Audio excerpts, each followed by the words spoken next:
Hi everyone, my name is Luke Muleka, the founder and managing director of sign language TV station Science TV. You can see behind me. I want to do a recap of the webinar we had last week, and which is web accessibility in Africa, uh, organized by Enable.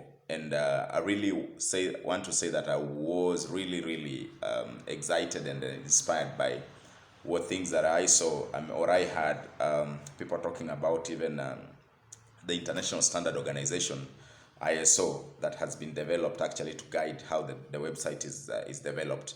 And we went through, and I talked presenters talked about disabilities, how to make the web accessible to persons with disability, with the disability that is auditory, learning disability, older people.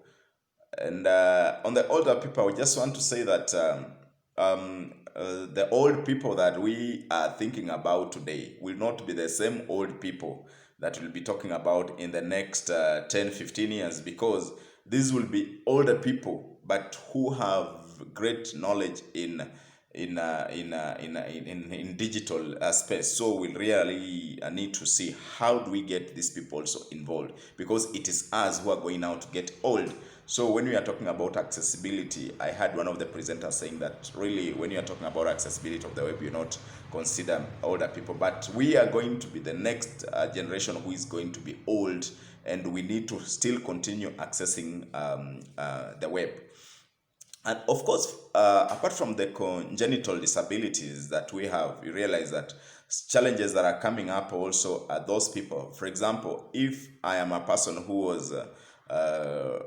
had my eyesight throughout, then I lose it, let me say in my 50s, or even as I get old, you realize that this disability that is not congenital per se, but will come up as we grow old. So we need to start thinking about how do we construct our websites to be able to be accessible by us when we get old, because that is something we should put into consideration. Like I was talking to a friend of mine who told me that the father constructed a very nice bedroom upstairs, but when he got old, actually he had to come down to the guest's bedroom, because now that is the bedroom that was accessible to him. He could not now do stairs and all that stuff. That's the same thing we should put into the website when we are designing, to ensure that when we get old is actually accessible. And let me just take you back to the ancient civilization, where we looked at the trade routes, or the rulers or the kingdoms that developed very well.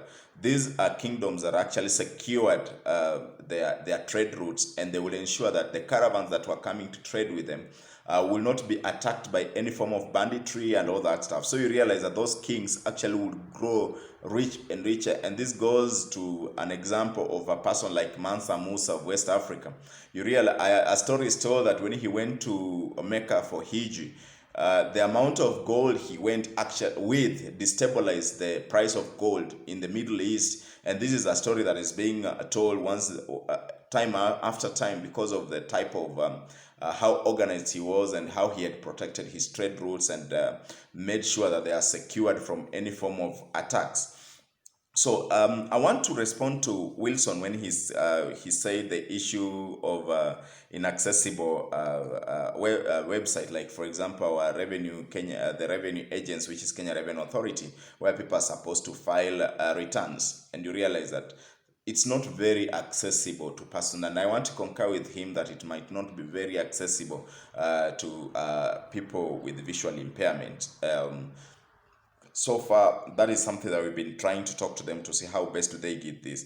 And we're also looking at electoral processes, and how are we going to make sure that electoral processes are actually secure, and enable persons with disability to also be able to participate in the civic processes through the web, because a person with disability can make some of these decisions on him or by him or herself, seated in his house, as long as it's the process is accessible digitally.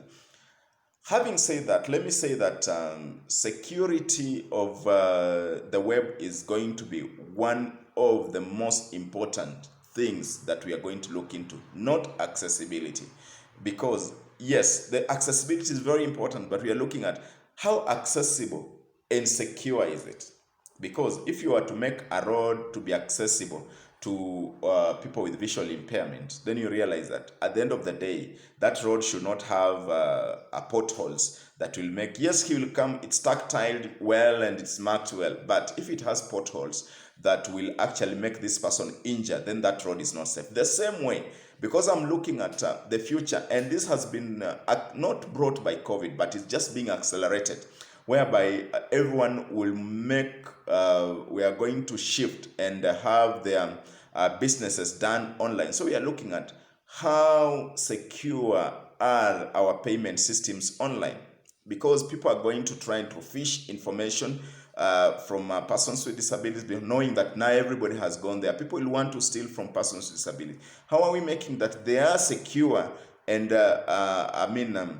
cushioned from these dangers that come with the online processes? I think that is going to be very important, and we're going to have people being answerable and being promising persons stability, security of their personal details online, security of their money online, because there's going to be a lot of payment that is going to happen online, and COVID has just accelerated the processes, and we should now be thinking of, now that COVID has accelerated, at what extent is this going to be? Because what I'm saying, even in Kenya today, we've launched e-papers, newspapers. You're not going to buy newspapers on the streets.